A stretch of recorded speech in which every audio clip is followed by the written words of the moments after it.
Now on K2 News, breaking news out of Clackamas County. What we know about the investigation into 2 shooting deaths. A woman found dead in a Salem motel room, what we know from police. And who's killing crows in Northeast Portland? The poison being used to harm them. K2 News at 4 starts right now. From K2 News, this is breaking news. We do begin with that breaking news today. 2 people are dead after a shooting near West Lynn. This is a live look of the scene from Chopper 2 near Fields Bridge Park. Police say it appears to be a murder-suicide. There's no threat to the public, they tell us. Several roads were closed and nearby residents were told to shelter in place, but those have now been lifted. Officers were called to reports of gunfire just before 2 at a house on Southwest Alderwood Road off Southwest Borland. K2's Catherine Van is there live near the scene. So, Catherine, what do you know? Well, we did learn that this appears to be a murder-suicide just about a half hour ago. Now, we are at Field Bridge Park, just across the way from where the shooting happened, over there on Alderwood Road. Now, not much of a police scene right now. Most of the deputies have left, and the roads are back open. Deputies found 2 people outside a home shot dead. Several guns were found on site. There was a bit of a scare when the call came in this afternoon at around 1:30. Neighbors nearby were told to stay in their homes and to stay away from windows. There was some confusion about whether or not there was actually somebody on the loose that may have killed somebody at this residence, but that has since been proven to be false. And deputies went to check in on a home nearby in West Lynn. Everyone there, I'm told, is okay. Sergeant Jensen believes that they could be connected somehow to the shooting. At this time, deputies are not looking for anyone else. They do not believe there is a threat to the community at this time. And at this point, we do not know the genders or the identities of the 2 people shot. The shooting is still under investigation. We're live in West Lynn. Catherine Van, K2 News. All right, keep us posted out there. Catherine, thank you. And stay with K2 News as we continue to update this breaking news today. Our crews in the field are gathering more details, and be sure to check out more information right on our website, KATU.com, and our social media pages. Just a bunch of policemen and vehicles, crime scene vehicles. Now to a different K2 crime alert. Police discover a woman dead inside a Salem motel room. They're still looking into how that woman died and whether anyone killed her. And good afternoon. Thanks a lot for joining us today, everybody. I'm Steve Dunn. And I'm Deborah Knapp. K2's Bob High is live outside that Salem motel where police spent most of the day collecting evidence. So, Bob, what is new in this afternoon with this case? Well, Deb, the police have finally left this location after investigating for most of the day. We expect an update from them, but have not seen that as of this hour. Some people staying here at the hotel say they understand the woman had been stabbed, but police have not confirmed that. Police spent more than 12 hours collecting evidence here at the Days Inn Black Bear just off Market Street and Lancaster Boulevard in Salem. Authorities say they went to the motel around 11 o'clock last night after someone called them and asked officers to do a welfare check on the room, worried someone might be in danger inside the motel room. That's what police say. They found the woman dead inside one of the motel's rooms. Don Bowden checked into the motel 2 days ago to visit his daughter and didn't know anything was wrong until he woke up this morning. Well, it was quiet. I really didn't know anything was going on other than the news van was sitting out front here with the antenna up. And other than that, nothing until I walked down for breakfast and I saw the scene. Police have not released the identity of the woman who died. They also aren't saying whether they may be looking for anyone in connection with her death. This area has seen its share of crime. I checked with the website the city of Salem uses to track crime, crimereports.com, and it shows in just the last 6 months several assaults in and around the hotel and a number of thefts, but certainly nothing as serious as this. Live in Salem, Bob High, K2 News. All right, Bob, thank you. Also, a crash on the Oregon coast leaves a Portland man in the hospital and a Washington man facing attempted murder charges today. Officers responded just before midnight to a crash at the Walgreens parking lot in Lincoln City. They say they found a driver outside his car with severe injuries. His wife and child were not hurt. Witnesses saw another car crash into the man's car, then speed off. Police caught up with the driver soon after on Highway 101. This is him. Perry Nicolopoulos was initially arrested on suspicion of DUI, but after investigating more, he was charged with attempted murder. Also new this afternoon, a registered sex offender in Lebanon has been arrested after a child porn investigation. Officers took Mark McEwen into custody at his home on North 2nd Street on 20 counts of encouraging child sexual abuse and 1 count of encouraging the sexual assault of an animal. Investigators say McEwen admitted to Lynn County deputies that he searched for and collected child pornography, as well as communicated with minors with hopes of getting more pictures. They say other sex offenders lived at that home. Police are asking you for information in this ongoing case. And we have an update on an initial alleged kidnapping case in the Gorge we told you about last night. A Washington man is now facing sexual assault and prostitution charges. Multnomah County deputies say they received a call from a woman claiming she'd been kidnapped. Her cell phone GPS showed her in the Bridal Veil area. Deputies found the vehicle reportedly involved and detained Douglas Bratton from La Center. After several hours of investigation, he was charged with unlawful sexual penetration and prostitution. The case is ongoing. And there's a $1,000 reward for information on who poisoned dozens of crows in northeast Portland. 5 weeks ago, people witnessed crows falling out of the sky. We should warn you that some of this video is pretty graphic as the crows were having seizures. The Audubon Society says it had 7 of the crows tested and all of them showed signs they were poisoned. The group says it's likely the crows were poisoned within a 10-block radius of northeast Martin Luther King Boulevard and Ainsworth Street. Experts say the impact to the ecosystem goes far beyond killing the crows. Each of these dead crows on the ground can be exposed. That could be your dog, your cat, or wildlife. The Audubon Society says they found at least 20 poisoned crows, but they estimate many more were killed, and that's because they suspect most people just disposed of the dead birds without realizing it was part of a bigger problem. If you want to know about assaults, thefts, or car crashes in your area, check out the K2 Crime Map. It's free on our website. You can find it under the News tab at KATU.com. Time to talk about the weather. Meteorologist Dave Selesky's here. The clouds have arrived. Is the rain going to follow, Dave? The rain is just a couple hours away, maybe a little bit longer than that. We had a gorgeous sunrise across there. You want to show you a couple of pictures right now. This is from our viewer out in the southwest Washington area. It's coming in from Jeff Conrad, and you can see a great shot. There is sunrise just to the north of Mount St. Helens. This shadow effect is caused by the clouds, of course. You have sunrise back behind it, and it casts that hill shadow up under the clouds above it. As you can see, great shot from Jim up in southwestern Washington. Here's the current live camera from Mount St. Helens at the A. Overcast skies. We're still dry at this time. 52 degrees the temperature with west winds now at about 11 miles an hour. Now on radar, we have overcast skies. We're currently dry here in Portland, but on the Oregon coast and in parts of the Willamette Valley down around Eugene, we are seeing some light rain approaching. This is all from a pretty good system. It's going to be rolling onshore late tonight and going into tomorrow on Thursday. That will bring rainy conditions, cooler temperatures, and some fairly blustery winds as well, not just for the coast, but also for the Willamette Valley. We'll talk more about that. And, yep, more snow coming to the Cascades. See you guys in about 10 minutes. See you very soon, David. Thank you. Also, the Trump administration is escalating its fight against illegal immigration with the announcement of the Department of Justice suing the state of California. The DOJ says new state statutes make it impossible for federal immigration officials to do their jobs. Our national correspondent Christine Frizzau has more. As the battle over illegal immigration presses on, the Department of Justice is targeting California over its sanctuary laws it says are unconstitutional. I can't sit by idly while the lawful authority of federal officers are being blocked. Those state laws include Senate Bill 54, which restricts law enforcement from transferring illegal immigrant prisoners to federal custody or notifying federal immigration agents about their release dates. Assembly Bill 450, which prohibits private employers from cooperating with immigration officials in some capacities. And Assembly Bill 103, which requires state officials to inspect facilities where federal authorities are holding undocumented immigrants. Attorney General Jeff Sessions says sanctuary policies endanger the lives of immigration agents.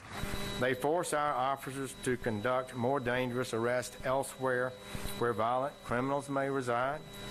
and where children can be caught in a crossfire. What's your reactions to the DOJ's claims that some of the sanctuary policies in California put the communities and their agents in danger? I think California is well within its rights to have their policy regarding sanctuary cities, and I'm very confident that the court will uphold the state of California's position. We caught up with some Democratic lawmakers from California here on Capitol Hill who insist their law enforcement officers do work with federal authorities when necessary. California has always worked with ICE to transfer those violent prisoners into ICE authorities. A quest to change immigration policy in one state could have implications for sanctuary cities and states across the country.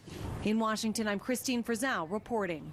And in today's KATU.com question of the day, we're asking this. Do you think the federal government should sue any city or state that declares itself a sanctuary city? Head to KATU.com/question to vote. Coastal cities are saying no to offshore oil and gas drilling off the Oregon coast. The Port of Toledo recently passed a resolution opposing offshore drilling and exploration, spurring the city of Newport and its port to draft similar resolutions. Under direction of Secretary of the Interior Ryan Zinke, the Bureau of Ocean Energy Management in January submitted a federal proposal looking to open 90% of the U.S. waters to oil and gas. It immediately received bipartisan backlash from elected officials, local environmentalists, and fishermen like Lauren Goddard of Depot Bay. It's not something that I'm in favor of, simply because I would hate to see any kind of impacts like Deepwater Horizon on our coastal economy. The draft plan, which runs from 2019 through 2024, is currently in a public review period. It'll likely be months before any decision is made. Coming up at 5, how many drilling leases are proposed off Oregon and Washington? Transportation officials say they're working to help make your next trip through the Rowers Corridor easier. And coming up next, why at least one group is against that plan. Plus, a potentially big day in Seattle sports. The 2 Seahawks stars who may be on their way out, and the legend who's coming home. And local students on their way to D.C. to fight for children's issues, still ahead the change they're hoping for. And here's a look at your Chevy Equinox time saver traffic as we look at some traffic maps. There's a crash affecting eastbound Highway 26 near Cedar Hills Boulevard. You can see there's looks green, but you can imagine it's going to be a little bit of a backup there. We're back after this. Tonight, what the hell happened? Designated Survivor is back. Oh my God. And the White House is under siege. Someone is hunting big game. Kim Raver guest stars. We don't have time. The clock is ticking. Designated Survivor, all new tonight and for the rest of the season on ABC. Say goodbye to those outdated windows and high energy bills and start saving with new replacement windows from Renewal by Andersen. And now is the best time to replace your old windows, because this month only, enjoy free installation on the Northwest's finest replacement windows and patio doors, with no money down, no payments, and no interest for a full 12 months. Our windows feature patented Fibrex frames that are twice as strong as vinyl to provide strong, weather-tight seals that can cut high energy bills and deliver greater comfort the whole year round. Plus, with Renewal by Andersen, you can count on meticulous installation from certified master installers. Why settle for less? Don't delay. Call now and get free installation on the Northwest's finest replacement windows and patio doors with 0 down, 0 payments, and 0 interest for a full 12 months. Make the smart decision and upgrade now to durable, energy-efficient windows from Renewal by Andersen. Call now for a free in-home estimate. This offer ends March 31st. What can a chair from the Chair Outlet do for you? It can add that designer touch to finish your room. It can help create a memorable moment. It can be a place to rest and recover after one of those days, or even help you to stand. To put it simply, everyone sits down every day. The Chair Outlet has the selection, service, and price to help you get the perfect chair. So sit down and relax in a chair from the Chair Outlet. From our family to yours, the Chair Outlet, Portland, Tigard, and Kaiser. Hey, are you taking the tissue test? Yep, and my teeth are yellow. Clearly my whitening toothpaste is not cutting it. Time for white strips. Whitening toothpaste only works on the surface, but Crest 3D White strips safely work below the enamel surface to whiten 25 times better than a leading whitening toothpaste. Hey, nice smile. Thanks. I crushed the tissue test. Yeah, you did. Crest White Strips. Healthy, beautiful smiles for life. Also, whiten and protect your smile from future stains with new Crest Brilliance mouthwash. K2 News is on your side with K2 Time Saver Traffic, featuring Chevy Equinox Live Drive from the air and on the ground. Get exclusive real-time traffic reports from every angle. K2 Time Saver Traffic is brought to you by the all-new Chevy Equinox. Halen A, less than 20 miles from Portland, only 2 minutes from the highway. Another check of your Chevy Equinox Time Saver traffic with our ODOT cameras. Highway 26 at Cedar Hills. Deb talked about it just moments ago. A crash there at 26. You can see it. It's a big backup down to one lane. Hopefully get that moving very soon. And we can also check out our traffic times. 23 minutes, 405 to SR 500. About 24 minutes, Wilsonville to Markham Bridge. So it's slow, but at least it's moving. Welcome back, everybody. Well, ODOT is working to try and solve the traffic issues plaguing Portland. Today, ODOT met with community liaisons on the I-5 expansion and Rose Quarter improvement project. This is the project that will add another lane and shoulders to I-5 between 205 and 84. ODOT says that area has the highest crash rate in the state. PBOT is involved in the same project and is working to make the Rose Quarter area safer for bikers and walkers. Everybody knows the problems with the Rose Quarter in there. It's one of the most congested parts really in the state of Oregon. We see a high crash rate, we see a lot of problems with merging crashes, and we see a lot of congestion in there. Don Hamilton added the hope is that this project can reduce the number of crashes by 50%. Some opposed to the project started a group called No More Freeway Expansions, and they're encouraging ODOT to reconsider the plan. Checking out sports today and a busy day up in Seattle. First, the Mariners are bringing back Ichiro. The team finalized a one-year deal with a 44-year-old Japanese star this morning after several outfielders got hurt. Ichiro underwent a physical in Seattle on Monday. He spent his first 11 major league seasons with the Mariners, earning 2001 AL Rookie of the Year and MVP, winning a pair of batting titles and becoming a 10-time All-Star. He was traded to the Yankees midway through 2012, played parts of 3 seasons with them, then spent 3 seasons with Miami. Big football news out of Seattle as well concerning a pair of Seahawks stars. ESPN and several other outlets reporting the Seahawks traded Michael Bennett in a 7th-round pick to the Eagles. The team has not confirmed it, but Bennett tweeted out a photo of him wearing an Eagles jersey. Social media also abuzz with rumors and reports that Richard Sherman may not be back next season, but nothing's been confirmed on that either. Both the Ducks, Beavers, men's basketball teams are in action tonight when the Pac-12 basketball tournament gets underway in Vegas. 10th-seeded Oregon State scheduled to take on 7th-seeded Washington at 6 o'clock. 2.5 hours later, 6th-seeded Oregon will take on 11th-seeded Wazoo. Both teams are playing for a spot in the quarterfinals, which are tomorrow. I think Dave's excited about that. Can I just say 2 things? Go ahead. Go Beavs. That's 2 things. That's 1 thing. That's 2 words. And? Go Beavers. Oh. Go Beavs. Okay. That's perfect. I said it more than twice, but Why okay. don't you tell us about some nice weather? I will tell you about some nice weather coming this weekend, but in the meantime, we still have to get through the rest of today and the next couple of days, and that means rain is returning later on tonight, and we are going to have a wet and a blustery Thursday out there before we roll into a very spring-like weekend across much of the Pacific Northwest. Now, here's radar, and again, we are dry currently here in the Portland area. We're seeing some light rain. Let's go back to that and show you what's going on the coast. You can see some rain here around Tillamook, down towards Newport and Florence at this time. And some of those light rain showers have now made their way over the Coast Range or down the south part of the Willamette Valley around Eugene at this time.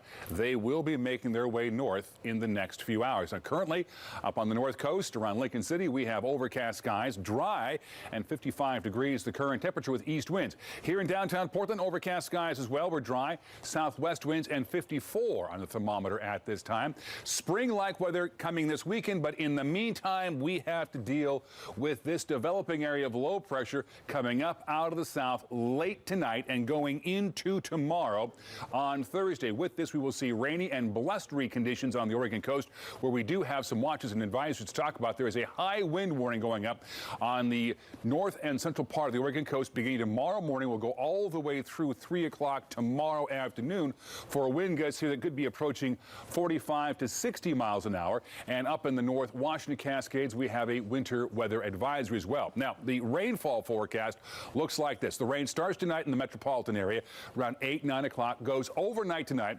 all day tomorrow on Thursday, and 24 hours from right now, We're talking anywhere from 3,500 to a half of an inch of rain in the metro area itself. You get out here towards the west, Forest Grove may get close to 3/4 of an inch of rain, and up into the Cascades, we're talking 4/10 out in the west end of the gorge around Troutdale, and maybe 3/10 of an inch of rain possible up around Estacada. Snow levels in the Cascades above the 4,500-foot elevation. Now, our evening planner looks like this. Tonight, overcast skies all the way up until 7 o'clock, and then between about 7 and 9, we'll see rain developing across the area.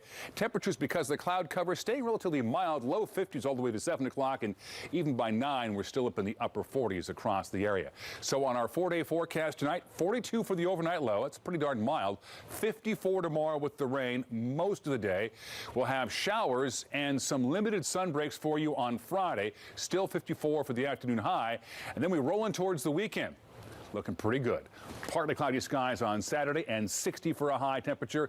And on Sunday, we're talking partly cloudy skies and 63 for the high temperature. We get to 63 this weekend. It'll be the warmest day so far for 2018. We'll talk more about that and how long that dry weather trend may stretch. I'll see you guys in about 20 minutes. Deb, back over to you. Okay, Dave, thank you. Coming up, these brothers are on their way to Washington, D.C., hoping to create change. We'll tell you their story when we come back. Your brain is an amazing thing, but as you get older, it naturally begins to change, causing a lack of sharpness or even trouble with recall. Thankfully, the breakthrough in Prevagen helps your brain and actually improves memory. The secret is an ingredient originally discovered in jellyfish. In clinical trials, Prevagen has been shown to improve short-term memory. Prevagen, the name to remember. As an allergy sufferer, you're wired differently. Nasacort is different too. Unlike antihistamines, it targets more of the allergic inflammation that causes your congestion and other nasal allergy symptoms for 24-hour relief. Nasacort stops more of what makes you miserable. Allergies can stand in the way of enjoying the moment. Break through with Allegra, the fastest non-drowsy allergy relief. In just 1 hour, it starts tackling tough allergy symptoms for 24 hours of relief. Get back to the moment with Allegra. K2 is your #1 choice in the morning, bringing you news and information that won't waste your time, keeping you prepared and getting you where you need to go faster with weather and traffic every 10 minutes. K2 News This Morning, the #1 way to start your day. I was totally impressed with the customer service we got at Mattress World. And since we've gotten our new mattress, I sleep through the night and comfortably. Get the largest selection and guaranteed lowest price on Sealy Posturepedic and Simmons Beauty Rest. Only at Mattress World Northwest. Northwest Honda dealers proudly support Rootopia. Farm to freezer. Have you heard of it? Concept is simple.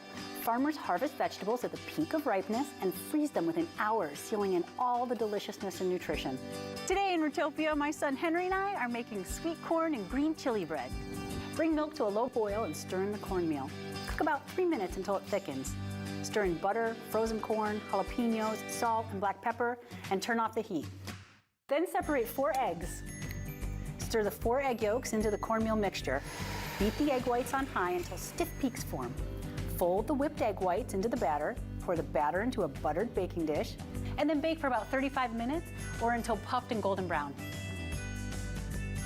Then serve with a large spoon, hot from the oven. Hey, here you go, buddy. For more fresh from the freezer recipes, head to Rootopia.com. Northwest Honda dealers fuel the future and proudly support Rootopia. Double H in Salem. Boots, hats, saddles, and clothing for the entire family. We're the largest authentic Western store in the Northwest. The fairest prices and expert service. Double H in Salem. So big and friendly, you'll think you're in Texas. This is K2 on your side. If you're in one of these locations, you may be able to receive a clearer signal by tuning to one of these UHF channels. K2 News is brought to you in part by AAA Oregon. Time for a live check of our Chevy Equinox time saver traffic with our ODOT camera. Let's go back out of the crash on eastbound Highway 26 near Cedar Hills Boulevard. A lot better than we last talked about this 5 minutes ago. Lanes seem to be moving pretty well. They've moved the crash off to the side of the road. That is very good news, and hopefully get it all cleaned up shortly. Also tonight, 3 students from our area are on their way to Washington, fighting for children's issues nationally and internationally. Let's go to Deb Knapp for the latest. Deb? Yes, in fact, this is all part of our Kids Doing Good. I want to introduce you to 2 of the students that are heading off to Washington, D.C., Tyler and Tanner Hillison. They are brothers. Thank you so much for joining us. You know it's serious business when you get teenagers to wear sport coats and you're talking about serious things. You are going to Washington, D.C. on a scholarship. Tell us what this is about and what the children's issues that you're fighting for. Yeah, so we're going to Washington, D.C. as part of Representatives for Save the Children, which is a nonprofit organization. And the idea is we're advocating for kids both domestically across the country for early education, but also internationally for child's and women health. And so really just advocating for like funding for bills and stuff. And then we'll be talking up on the Hill to our senators and representatives. You guys are both so young, but this is your 3rd trip back to Washington, D.C. And Tanner, this is your 2nd trip. How did you get involved? And I know you're part of a much larger group of kids going to Washington, D.C. Yeah, so when we were little, we were both very sick, and we actually had to go to Thailand to get the health care that we needed. Wow. And we both have celiac disease, so we cannot eat gluten, and so we're really connected to these issues, and we just want to give a voice to the people and like empower these children and who don't have the care and support that they need. Are you intimidated at all by talking to our lawmakers? I mean, you're talking to senators and congresswomen and men. Yeah, I'd say the first time I did it, I was definitely intimidated and a little scared that they would kind of be a little maybe hesitant, but the first time it was pretty eye-opening to see that it was a very bipartisan issue, as in no matter who we talked to, they were very much on board with the fact that we were advocating for children and women across the country, but also across the world. And I understand you were one of the first people to really bring up children-type issues. Tell us about that. Well, it started, I'd say, in D.C., it was really just connecting with the people around me. So the leader of Save the Children, Mark Shriver, I got to meet him on the first day, but we had a good chat, and he really introduced me to the importance of advocating for children. And so he told me important things like 16,000 children, 800 women die every day from preventable diseases. And so just hearing these kind of statistics and numbers just really pushed us to advocate, I guess, and get involved with something that we feel very closely tied to. When do you leave? We leave this 16th. Okay, and how long will you be there, and who do you expect to speak with? We will be there until the 21st, I believe, and yeah, we're going to speak hopefully with Wyden and the rest of our congressmen. All right. Okay, well, thank you both so much for joining us. We wish you the best of luck, and you're doing us proud by representing our region. Thank you so much to Tyler and Tanner. If you know of Kids Doing Good, send us an email to newstips@katu.com. We'd love to meet them and feature them here on K2 News. A couple of good kids there, Deb. As the debate continues over the president's proposed tariffs, the fallout heats up over the latest departure of a top advisor. Still ahead, we head inside the White House. Plus, scary moments at a Utah high school, what a teen is accused of doing and what was found in his bedroom when we come back.